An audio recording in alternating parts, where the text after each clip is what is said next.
উপপরিদর্শক ম্যাডামের কাছে গোপন সংবাদ আসে। গোপন সংবাদের ভিত্তিতে আমরা ওখানে চেকপোস্ট আরম্ভ করি।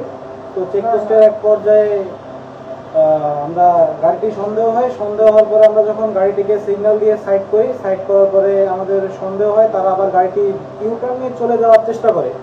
তো চলে যাওয়া গাড়ির দরজা খোলা হয় তাদেরকে বলে, তারা খুলতে চাচ্ছিল না প্রাথমিক পর্যায়ে। তারপর তারা দরজা খোলার পরে তাদের গাড়িটি আমরা তল্লাশি করি। গাড়ির ভিতরে ব্যাগের ভিতরে আমরা বিপুল পরিমাণে বিদেশি মদ আমরা জব্দ করতে সক্ষম হই।